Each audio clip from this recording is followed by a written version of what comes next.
palavra de Deus diz em Efésios 1:17, uma oração que nós podemos fazer para que o Espírito de Deus revele a nós a vontade do Pai, amém? Para que o Deus de nosso Senhor Jesus Cristo, o Pai da glória, vos dê o espírito de sabedoria e de revelação no pleno conhecimento dele. Oro ainda para que os olhos do vosso coração sejam iluminados, para que saibais qual é a real esperança do chamado que ele vos fez, e quais são as riquezas da glória da sua herança nos santos. Deus, se tão somente o Senhor nos revelar um pouco mais nessa noite, sobre a grandeza da tua glória, e o propósito do chamado que o Senhor enviou a cada um aqui, Pai. Nossa semana vai ser mais leve, vai ser mais cheia de vida, vai ser cheia de unção, cheia da presença do Senhor e cheia de milagres. Então nós clamamos, espírito de sabedoria, de entendimento e de poder, vem sobre nós, em nome de Jesus. Amém. Glória a Deus. Pode tomar o seu lugar.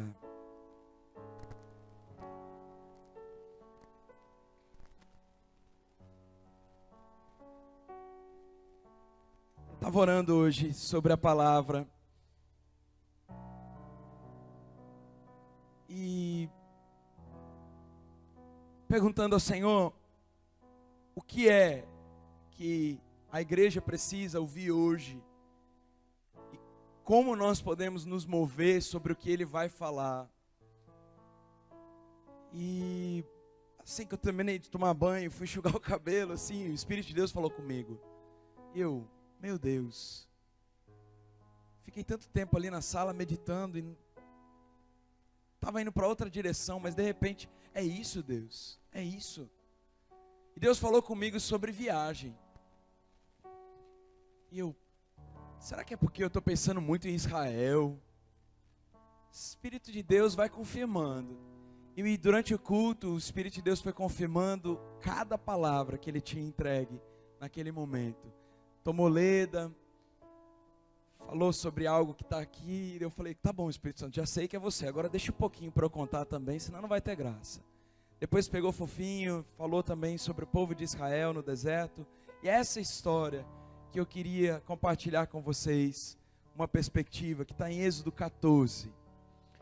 Você pode manter sua Bíblia aberta em Êxodo 14, e nós vamos nos mover na palavra durante nossa conversa aqui. Mas você mantém Êxodo 14, porque tem alguns versículos que são chave para a revelação específica de hoje, amém? Êxodo 14, a partir do versículo 4, deixa eu contar o contexto antes, para todo mundo entender. O povo de Deus viveu enclausurado e escravo, preso, durante mais de 400 anos. Alguns dizem 418, outros 430, mas mais de 400 anos. E o plano de Deus nunca foi para que o povo dele fosse escravo. Mas de diversas maneiras, o povo de Deus buscou a condição de escravo. E isso mexe muito comigo, porque ser escravo é uma condição mental. Começa aqui. A escravidão começa aqui. E depois ela cai para cá. E as nossas atitudes vão se movendo como escravos. O que explica uma pessoa viver tanto tempo escravo da bebida? Casamento destruído, filhos traumatizados, problemas financeiros, desordem total. O que faz com que alguém continue bebendo diante de um cenário como esse? Escravidão, mentalidade, atitudes do coração. E o povo de Deus, por escolhas, por motivações, por desobediência a Deus, porque toda escravidão tem uma legalidade que é a desobediência. Se você está escravo nas finanças, talvez existe uma desobediência que você precisa voltar, pedir perdão ao Senhor, pedir graça e milagre para Ele trazer uma restituição. se você está escravo de relacionamentos, ou escravo de pessoas, talvez você esteja escravo de uma ideologia, eu não sei, mas existe um pecado que abriu essa legalidade, que te fez preso. Escravidão fala a respeito de ser preso, e ninguém gosta de ser preso voluntariamente, mas as atitudes tomadas levam algumas pessoas à cadeia. E o povo de Deus estava escravo, e Deus não queria isso para o povo dele. Então ele foi revelando durante as eras, durante os tempos, que aquilo não era a vontade dele. E quanto mais ele revelava que aquilo não era a vontade dele para o povo, mais o cerco apertava. E quanto mais prometia que viria salvação e viria libertação, mais eles ficavam aprisionados e mais eles apanhavam e mais eles sofriam. E quando Deus envia Moisés para o mundo, Moisés nasce num contexto de morte aos judeuzinhos. Vamos matar esse povo. Os meninos, que nasciam meninos, tinham que morrer. Então, havia uma preparação do governo para exterminar o povo de Deus.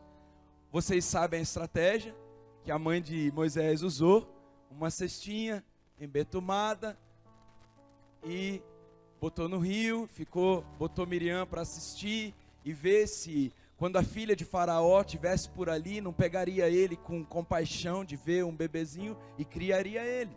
Deus deu a estratégia, e assim foi. Moisés foi criado no palácio com Faraó, na família real, como um egípcio, mas sendo um judeu, sendo do povo de Israel. Então, o cerco vai apertando, e Moisés, chega uma hora, tenta, na força do braço dele. Guarda bem isso, é o comecinho, mas vamos lá. Todo mundo que tem uma missão de libertador, já tentou se libertar, ou libertar, na força do braço, mas não deu certo. Todo coluna, todo baluarte, toda pessoa que é levantada em uma família para trazer libertação aos cativos, para trazer restauração de sonhos, ele já tentou fazer isso na força do braço, e com Moisés não foi diferente. E ele matou uma pessoa que estava oprimindo um dos escravos que era povo dele, e por isso ele ficou fugido um bom tempo. Mas aqui essa história já está num contexto mais adiantado, e eu vou adiantar para vocês, mas eu queria só trazer a imagem do Egito, a imagem da escravidão, a imagem da missão de Moisés.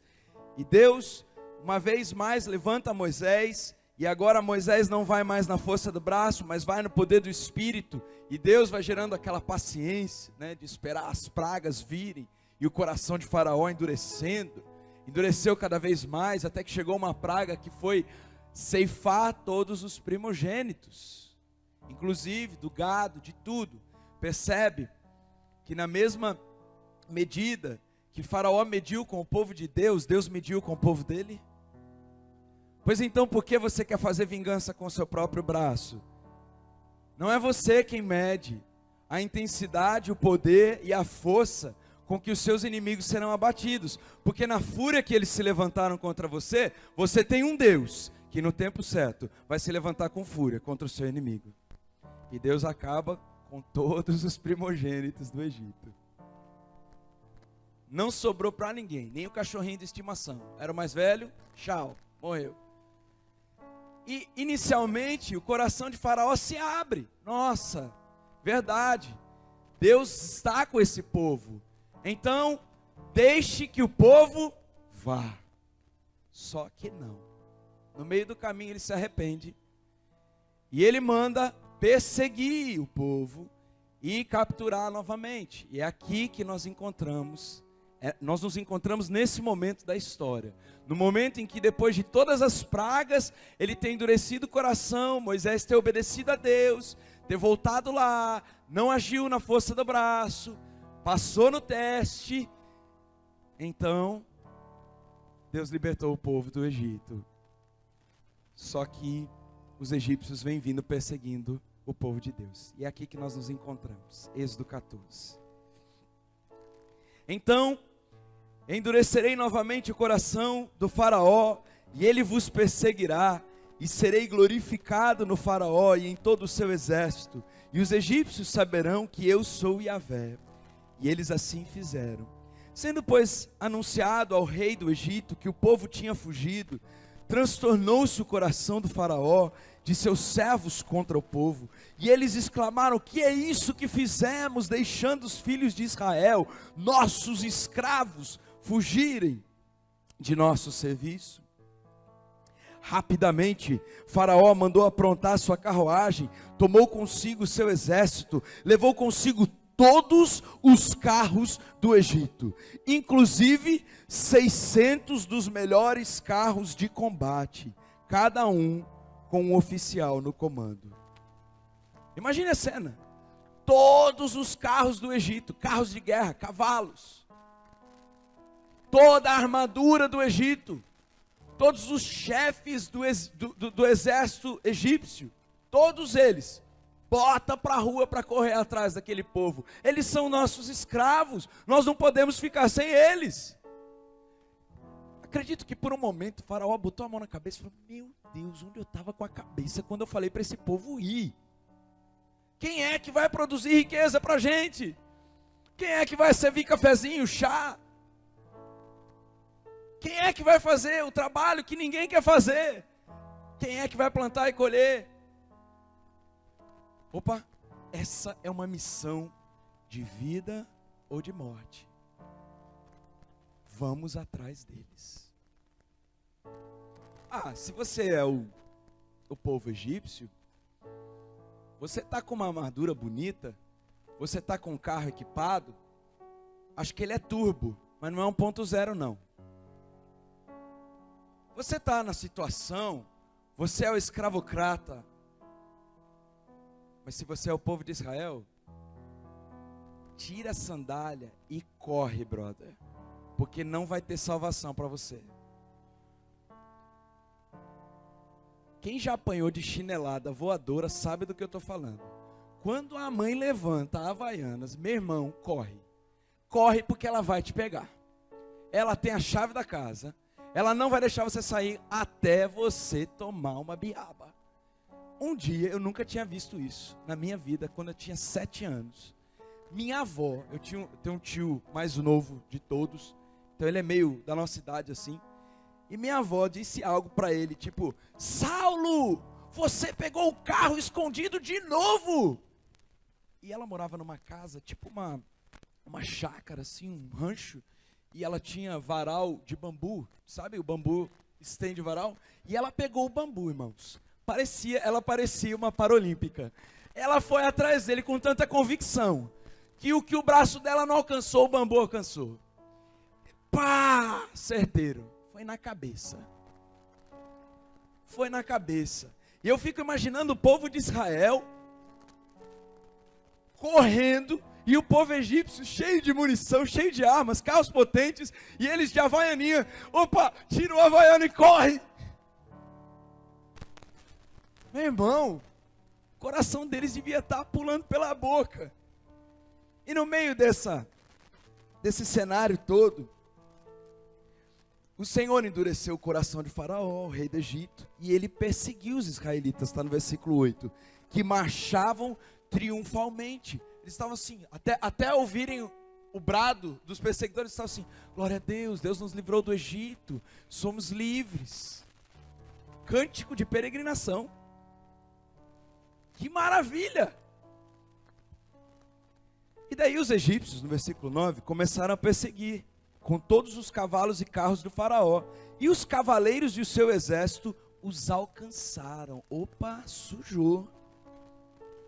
Acampados junto ao mar, perto de Piairote, defronte de Baal-Zefon.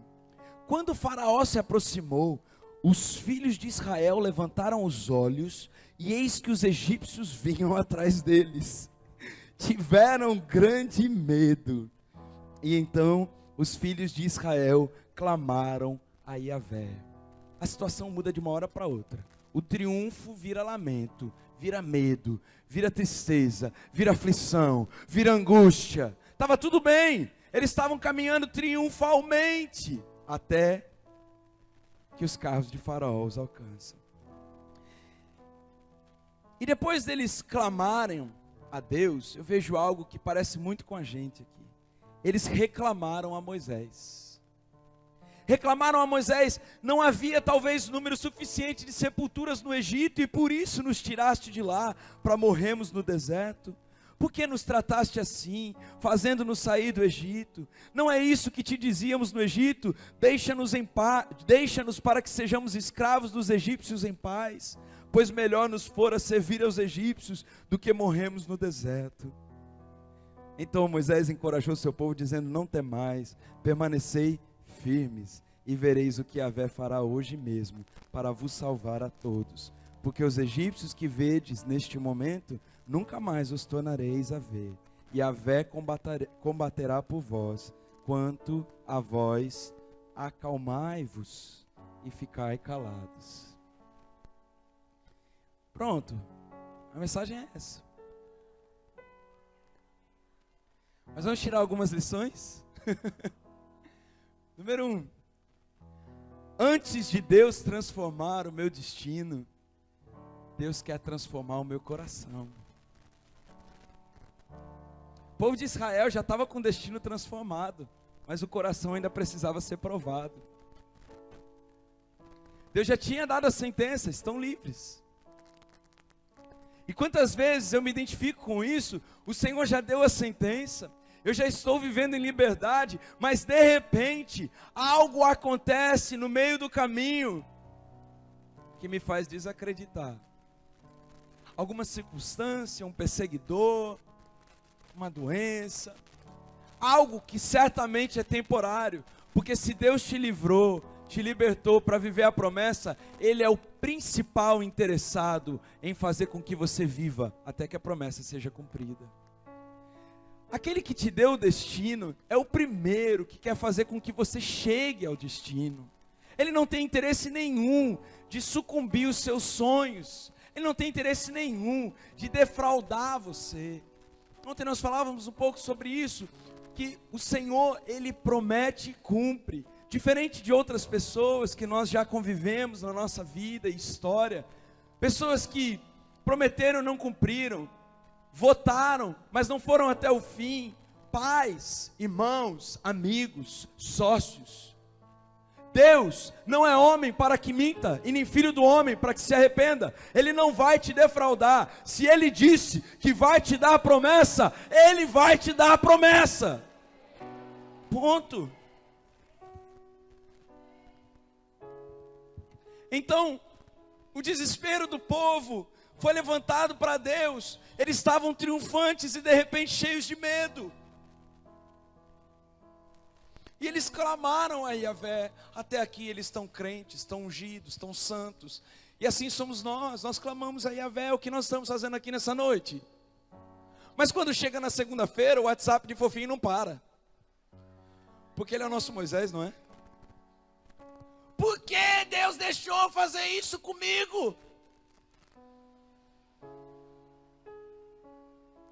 Não adianta reclamar depois de clamar.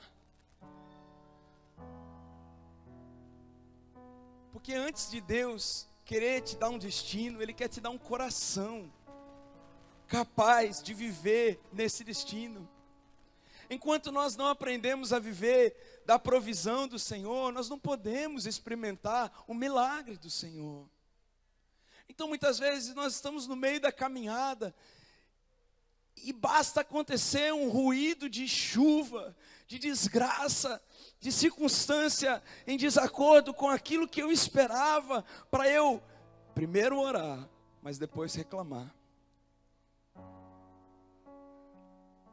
Nós não estamos falando de um povo ímpio aqui, nós estamos falando de um povo crente, um povo que sabia o caminho, um povo que estava escravo e foi liberto, e de repente a alma deles começa a borbulhar de um jeito, a presença da ansiedade começa a ficar tão latente, tão latente. A preocupação de morrer escravo no Egito começa a ficar de novo tão à flor da pele, que eles não conseguem fazer outra coisa a não ser reclamar. E eles têm bons argumentos. Toda reclamação é cheia de bons argumentos e de pouca ou nenhuma solução. Porque reclamação é opor-se ao conhecimento. E quando nós reclamamos do que Deus está fazendo, nós estamos dizendo para Ele que Ele não sabe o que Ele faz. O povo de Israel estava simplesmente falando isso para Moisés.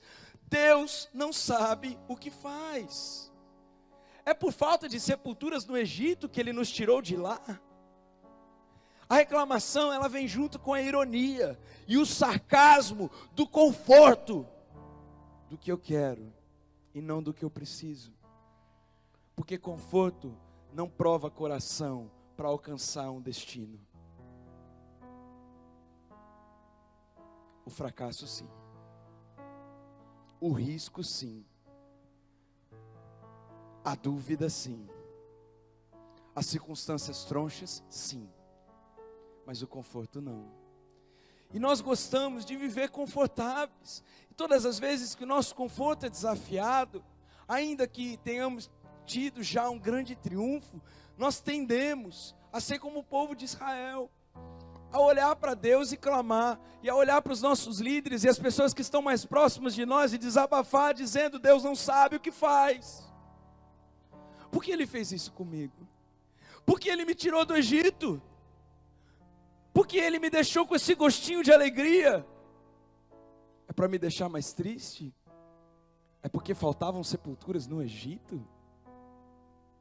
Preferia ter morrido lá, em segurança, sem nunca ter sido desafiado a caminhar pelo deserto. Mas a palavra de Deus, ela é clara em Romanos 8. Porque antes de grandes manifestações de Deus na terra, a palavra de Deus diz que a terra aguarda pela manifestação dos filhos de Deus. Antes de Deus se manifestar, eu e você vamos precisar nos manifestar. Antes de chegar ao destino, o coração precisa estar pronto para o destino. Romanos 8, 14, 15 fala: porquanto todos os que são guiados pelo Espírito de Deus são filhos de Deus. Pois vós não recebestes um espírito que vos escravize para andardes uma vez mais atemorizados, mas recebestes o Espírito que os adota como filhos, por intermédio do qual podemos clamar: Abba, Pai. O povo de Deus, todas as vezes que ele está sendo liberto de uma situação de escravidão, ele precisa se apoderar do espírito de adoção. Eu e você sofremos muito com isso, porque nós ainda não entendemos plenamente que Deus é o nosso Pai. Nós chamamos Ele de Pai, nós oramos o Pai Nosso, nós queremos ser tratados como filhos, mas nós não tratamos Ele como nosso Pai. Então, quando nós não tratamos Deus como Pai, nós não podemos receber a plenitude do amor de Deus. 1 João 4,18 diz que no amor não há medo, mas que o perfeito amor lança fora todo medo. A primeira coisa que o povo de Israel sentiu quando viu os egípcios se aproximando, sabe o que foi? Medo. Está aqui, medo. Quando o faraó se aproximou, os filhos de Israel levantaram os olhos, e eis que os egípcios vinham atrás deles. Tiveram grande medo. E todas as vezes que nós temos grande medo, nós estamos super propensos a sermos escravizados novamente. Porque o medo pressupõe castigo. O medo pressupõe que Deus não está cuidando daquela minha necessidade. O medo diz que Deus não é amor, mas Ele é mau. O medo diz que Ele não vai me salvar. O medo diz que Ele defrauda e não promete e cumpre. O medo me ensina a permanecer escravo de uma ideologia que eu aprendi com os meus pais. O medo me diz que é melhor não tentar algo novo, porque se você fracassar, o medo me diz que não existe salvação para quem não conquista na força do seu braço. O medo é amigo do conforto e são inimigos do propósito e do destino que Deus tem para nós. Todas as vezes que nós agimos com base no medo, nós agimos com base nas nossas próprias inseguranças e desejos e motivações carnais. Todas as vezes que nós agimos com base no medo, nós estamos desacreditando no Deus que nós falamos que é Pai, que sabe todas as coisas, que tem todo o controle, que não cai um fio de cabelo da cabeça se não for pela permissão dEle, que desenhou um destino para mim desde antes do ventre da minha mãe, quando ainda era uma massa informe. Todas as vezes que nós agimos com base no medo, nós retornamos à posição de um coração de escravo. E o coração de escravo, naturalmente vai começar a ter a mentalidade de escravo, e vai querer morrer no Egito. E por isso que ele precisa de uma sepultura sendo preparada para ele lá. Quantas vezes o Senhor nos dá grandes livramentos, mas porque nós ainda não chegamos na terra que Ele nos prometeu, quando nós ainda não chegamos na promessa que nós tanto sonhamos e que Ele nos prometeu, quantas vezes no meio desse caminho, nós queremos desistir e voltar atrás. Povo de Israel, mentalidade de escravo, gosta do conforto, tem medo do risco, medo fala sobre escravidão, porque quem é filho de Deus já foi adotado por um Deus de amor, e um Deus de amor sabe bem o que faz, quando faz e como faz, e Ele nunca chega atrasado. A sua hora é perfeita, a sua maneira é a mais linda.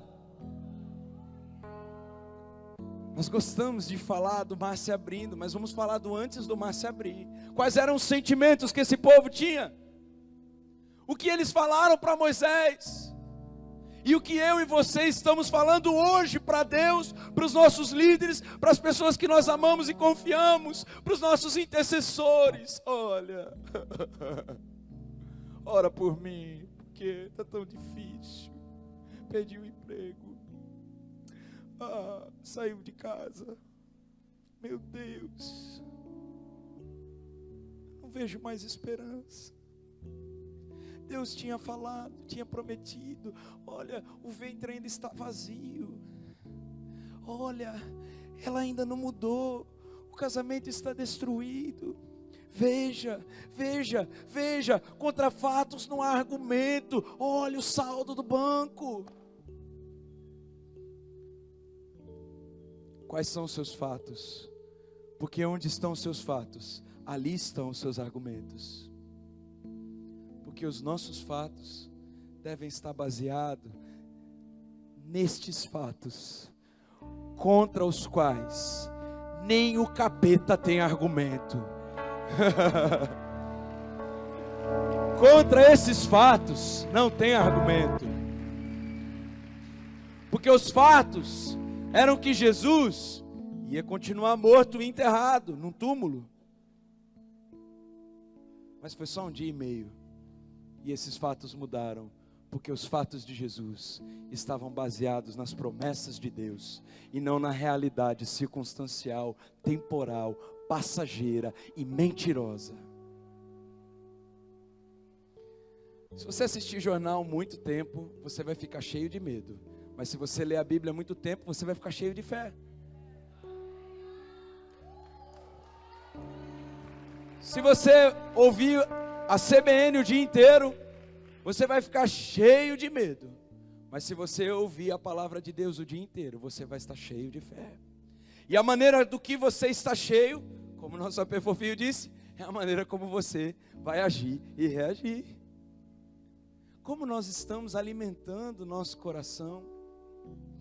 O povo de Deus já tinha a promessa, mas o coração ainda não tinha sido provado para alcançar essa promessa.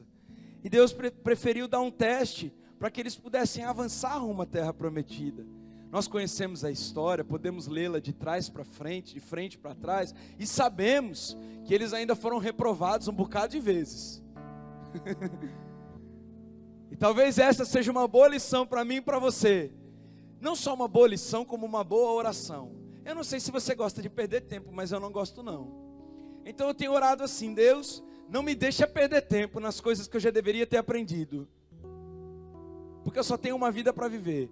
E eu quero cumprir todo o propósito que você tem para mim nesse tempo.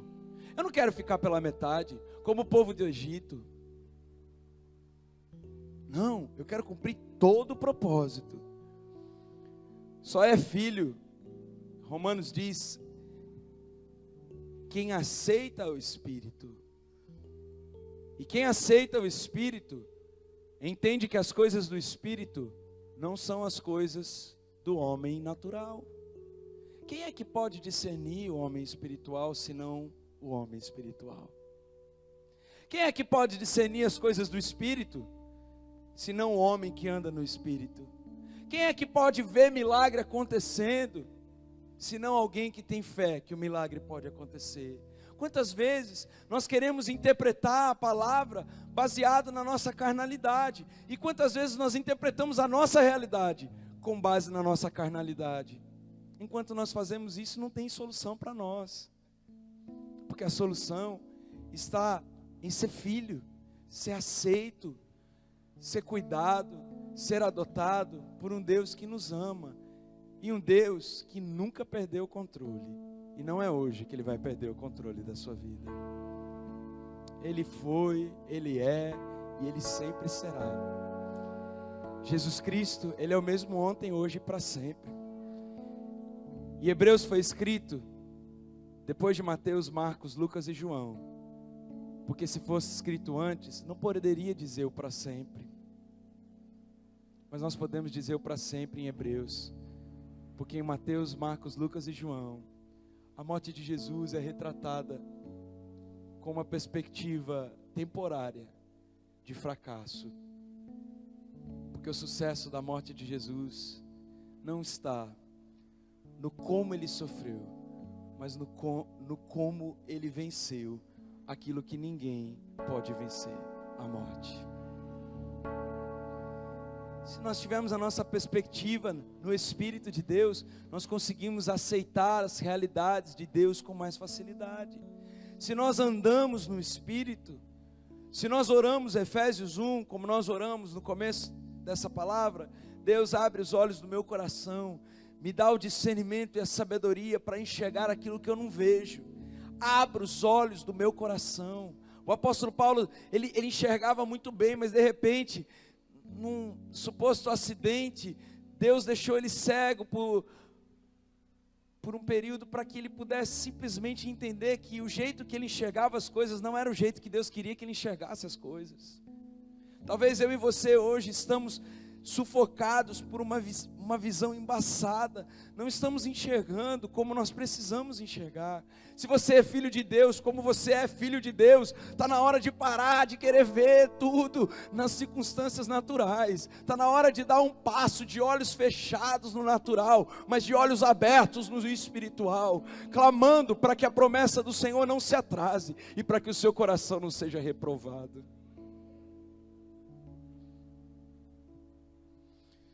O Espírito de Deus gera as obras de Deus, e as obras do Espírito de Deus são diferentes das obras da carne. Na carne nós temos corrupção, nós temos a mentira, a ganância, o ciúme, a imoralidade sexual, o roubo, nós temos a incredulidade. Nas obras da carne nós ficamos preocupados, ansiosos, temerosos, mas as obras do Espírito são amor, paz, bondade, benignidade, mansidão, domínio próprio, amabilidade. Quando nós começamos a caminhar no Espírito, nós começamos a ter uma perspectiva espiritual da vida, e as nossas atitudes deixam de ser carnais e passam a ser construídas de acordo com o Espírito. Não significa que nunca eu vou ser impaciente, não, mas significa que a impaciência não vai durar muito tempo, porque o Espírito de Deus vai vir. Não significa que eu nunca vou ficar ansioso, Não, mas significa que eu vou lembrar de 1 Pedro 5,7. Não andeis ansiosos por coisa alguma. Antes, derramem suas súplicas em orações ao Pai. É Ele quem tem cuidado de vós. Quantas vezes Deus tem que nos lembrar espiritualmente de que o nosso corpo físico, ele deve ouvir e seguir os comandos do nosso ser espiritual. O povo de Deus ficou desesperado, porque a filiação não tinha tomado conta do coração deles ainda. Eles não viam Deus como Pai, eles se sentiam escravos. E quantos de nós estamos dentro da casa do Senhor, oramos Pai, chamamos Pai, cantamos Abba Pai, mas ainda estamos presos no medo. O medo escraviza, o medo é característica de escravo, mas o amor liberta, o amor cura, o amor transforma, e o amor prepara o meu coração para viver a promessa de Deus. Existe uma palavra que se chama dicotomia. Dicotomia é um termo usado para explicar duas realidades opostas, que se chocam no dia a dia, ou na argumentação. Deus falou isso comigo hoje, dicotomia. O povo de Israel estava vivendo uma dicotomia. Tinham sido libertos para viver o plano e o propósito de Deus, mas ainda tinham um coração medroso e escravo. Eles já tinham sido preparados para cumprir a vontade de Deus, mas eles ainda caminhavam numa vontade própria. Eles já tinham sido libertos da desesperança e da desconfiança, porque tudo que Deus falou, Deus cumpriu. Deus falou que ia mandar as 10 pragas, Deus cumpriu as 10 pragas. E nós, hoje, talvez estejamos nesse lugar da dicotomia. É o lugar onde, no inglês, essa palavra é traduzida como gap. E ela se tornou até aportuguesada, todo mundo está usando essa palavra como gap. Gap é a diferença entre um lugar e o outro lugar. A melhor explicação de gap é o espaço que fica entre o metrô e a plataforma. Esse é o gap. Aí eu fui procurar a palavra que mais se assemelhava ao significado de gap. Sabe qual é? Brecha. Veja se você não está numa brecha. A brecha do medo, a brecha da incerteza, a brecha da desconfiança, a brecha da incredulidade, a brecha do coração escravo, a brecha daquele que gosta do conforto e do que o conforto traz, a brecha do não querer tomar passos de fé. E sabe qual que é o problema da brecha, irmãos? É que a brecha nunca resolve a dicotomia. A brecha do povo de Israel entre serem escravos e livres, entre serem povo do Egito e povo de Deus, entre viver do que Faraó dava e viver do que Deus poderia dar, essa dicotomia nunca foi resolvida antes, e eles estavam a um passo de resolver, e ali tinha uma brecha. E você sabe quem gosta de brecha? Põe para mim, próximo por favor. O diabo gosta de brecha. Sede sensatos e vigilantes. O diabo, vosso inimigo, anda ao redor como um leão, rugindo e procurando a quem devorar. Ele procura uma brecha. Algumas versões diz que ele anda em derredor, bramando como um leão, buscando a quem possa tragar. Tudo que ele precisa é de uma brecha. E qual é a brecha que eu e você estamos dando hoje? Às vezes a gente que já está na casa do Senhor há muito tempo, sendo alimentado, sendo tratado, a gente acha que a gente já fechou as nossas brechas. A gente acha que não tem mais, as obras da carne no nosso coração. Nós já estamos livres, nós não temos nenhum pecado, assim, o famoso pecadão, se é que pode ser classificado como pecadão, que eu acho que não. Mas a gente assim, não fuma, não cheira, não transa, fora do casamento, não faz nada de errado, e daí a gente fala assim, meu Deus, eu não tenho brecha nenhuma. Me fala uma coisa, e Deus falou isso comigo hoje. Será que o lugar da murmuração e da desesperança não é uma brecha para que a dicotomia entre o medo e o amor, a palavra profética e o cumprimento da palavra profética, de fato se materializem na minha vida? Será que o lugar da vergonha de ser tudo que Deus quer que eu seja? Porque, gente, para você ser tudo que Deus quer que você seja, de andar no medo ou andar por fé, de caminhar seguro e na minha própria força, ou caminhar arriscando e depender do Todo-Poderoso, de permanecer no Egito com comidinha, sendo açoitado e chicoteado, ou ir para a terra prometida e depender do maná, que literalmente cai do céu. Nós estamos hoje vivendo um momento onde nós vamos precisar permanecer firmes. Eu não sou nenhum Moisés, mas eu vim encorajar vocês aqui hoje, dizendo: povo de Deus, não temam, permaneçam firmes e verão o que Yahvé fará hoje mesmo, para vos salvar a todos.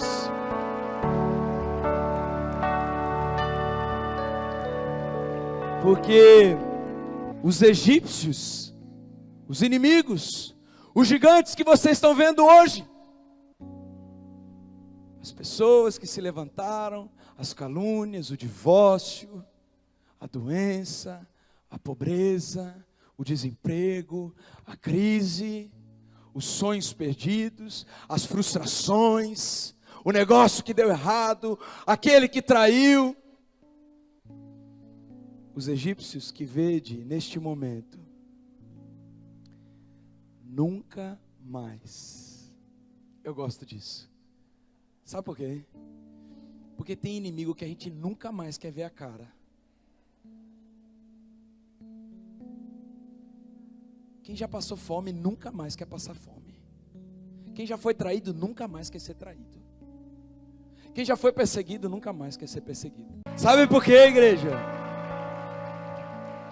Porque os inimigos que hoje vocês veem neste momento, nunca mais vocês verão. A fome e a miséria, a doença e a traição, o orgulho que mata os relacionamentos, a dor do divórcio e da perda, isso tudo acabou aqui.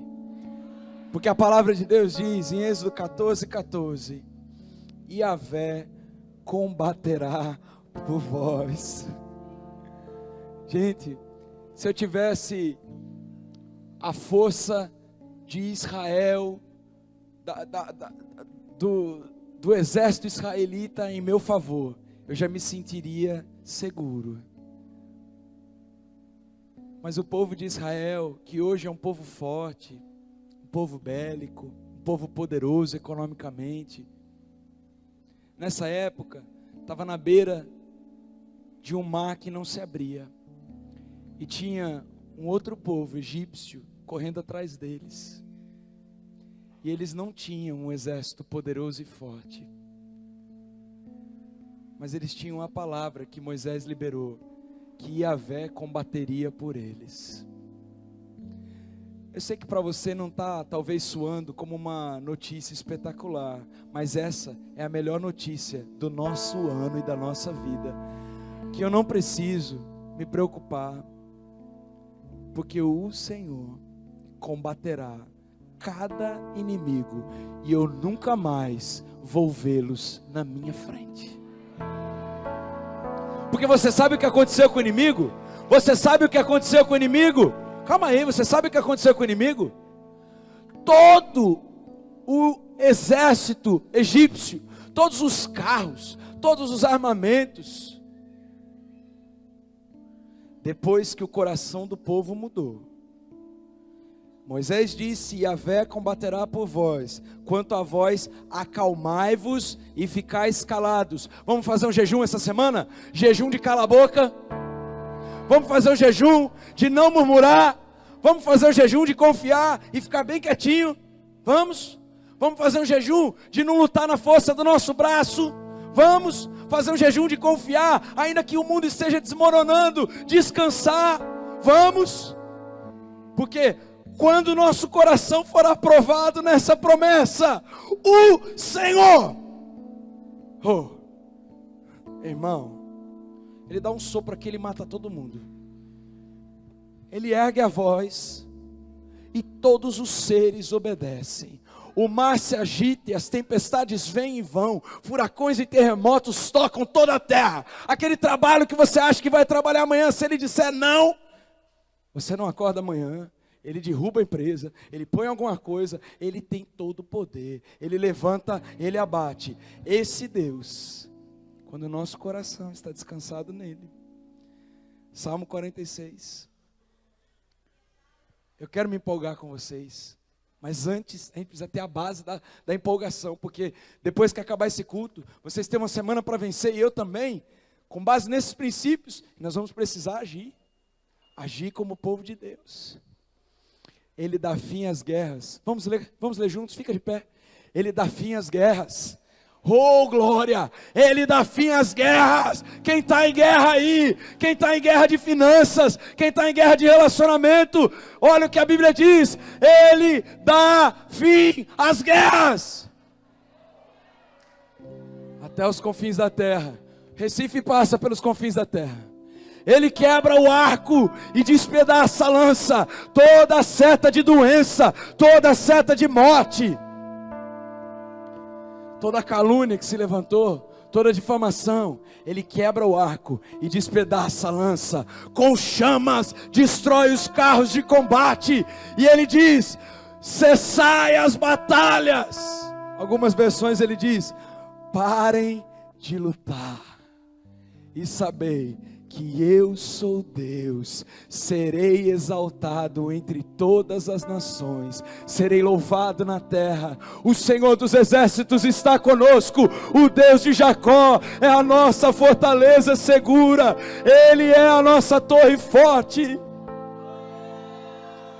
Provérbios 21:31 diz, os homens podem preparar seus cavalos para o dia da batalha, mas somente Yahvé, o Senhor, é quem dá a vitória.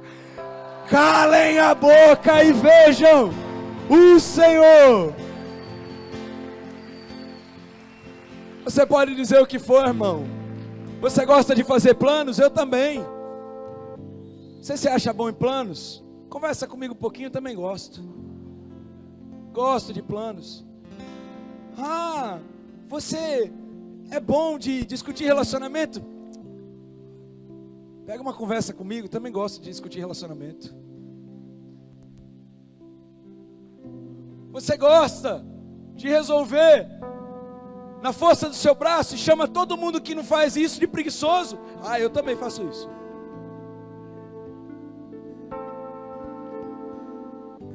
E com tudo isso que você é, e eu também, não deu certo de resolver o problema? Pois está aí, os homens podem preparar seus cavalos para o dia da batalha, mas somente Yahvé, o Senhor, é quem dá a vitória. Aquietai-vos, aquietai-vos, aquietai-vos, e sabeis que eu sou Deus.